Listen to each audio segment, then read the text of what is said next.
L'Espai Aquai és el nou centre d'interpretació de Caldes de Malavella. Aquest té com a objectiu principal transmetre el patrimoni natural i cultural de la vila a través de l'aigua termal.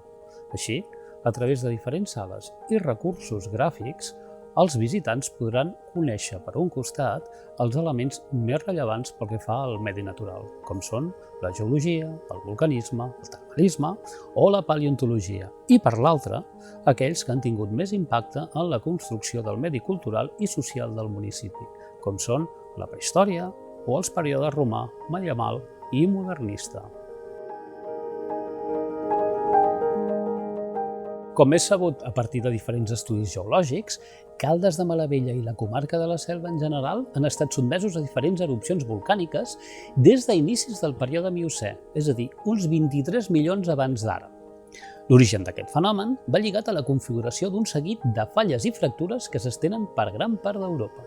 A Caldes hi afloren diversos testimonis d'aquest vulcanisme. Per exemple, al Puig de Sant Grau, al sud del municipi, es localitza una xemeneia. La xemeneia és un conducte volcànic per on pugen i són emesos el material magmàtic, gasos i els materials de projecció, formada per basalts prismàtics d'edat pliocènica, uns 4,4 milions abans d'ara. A Can Teixidor, nord del municipi, molt a prop de la via del tren, hi afloren basalts molt alterats d'una cronologia similar a l'anterior. I finalment, trobem l'edifici volcànic del Camp dels Ninots, al sud-oest del municipi, de tipus freatomagmàtic i amb una cronologia de 3,2 milions d'anys. Aquest volcà és força important, ja que és la causa principal de la formació del jaciment paleontològic del Camp dels Ninots. Una acumulació de fòssils de grans i petits vertebrats en el fons d'un llac format en el cràter que es va generar degut a l'erupció volcànica.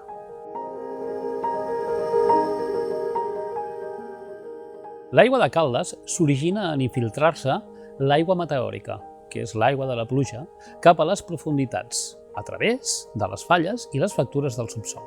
Aquesta aigua, en arribar a una profunditat d'uns 1.000 metres, s'escalfa i canvia el quimisme. Adquireix diòxid de carboni i ascendeix cap a la superfície. Aquest procés pot trigar de 30 a 50 anys. A Caldes de Malavella hi ha 3 indrets on aflora l'aigua termal: el Puig de les Ànimes, el Puig de Sant Grau i el Puig de les Moleres. A nivell geològic, una de les formacions més visibles com a causa de l'emergència d'aquestes aigües és la formació del travertí, un tipus de roca sedimentària d'origen biogènic i que té el seu origen en la precipitació de carbonat càlcic, la calç que porta l'aigua, sobre la superfície, formant capes i augmentant el gruix d'aquesta roca.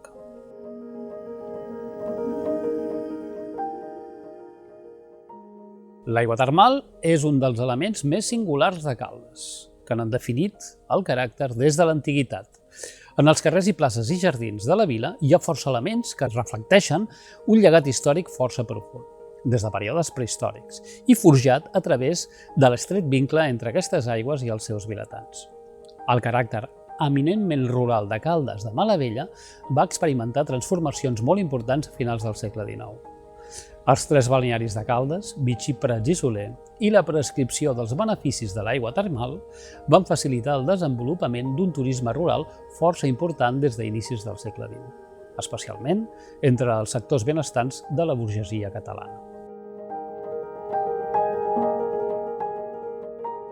Les reconegudes propietats de l'aigua termal de Caldes de Malavella que s'oferien als balnearis van motivar que els qui no estaven allotjats en aquells establiments també en volguessin disposar.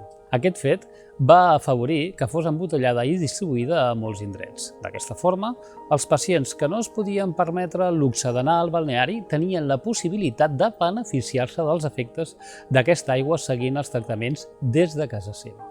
La primera planta embotelladora i l'inici de l'explotació industrial d'aquest recurs fou impulsat per part d'en Pere i Daniel l'any 1873.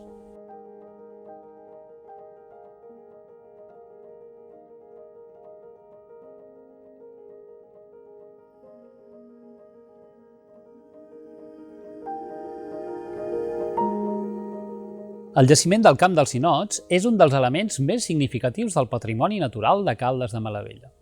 Les propietats físiques i químiques del jaciment han conservat els fòssils de plantes i animals de forma excepcional, és a dir, sencers i en connexió anatòmica.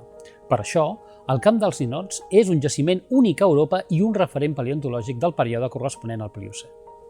En aquest espai, Observem la rèplica d'una de les cales que es duen a terme a les excavacions del jaciment i té l'objectiu de fomentar la vocació científica del públic escolar. Mitjançant l'aprenentatge dels mètodes i les tècniques de la paleontologia, els participants coneixeran 1. Diversos elements de la flora i la fauna de la prehistòria, a partir de les evidències paleontològiques, òbviament, les fases del procés d'excavació paleontològica i, per acabar, qüestió importantíssima, el valor que suposa la protecció del patrimoni.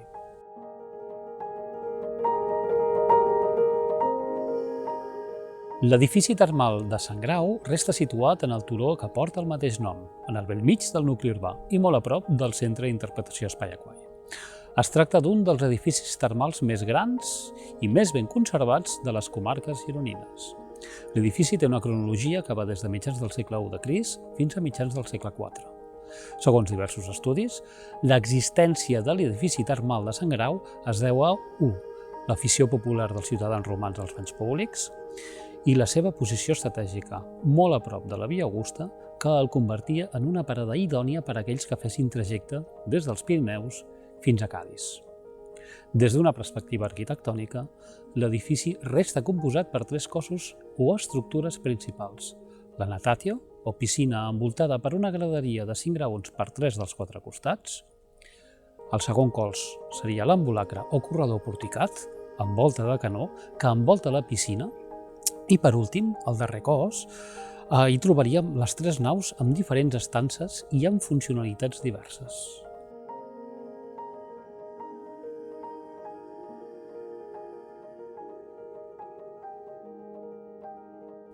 De forma addicional, la pràctica dels banys fou un dels elements més importants del món romà des d'un punt de vista social, antropològic i simbòlic.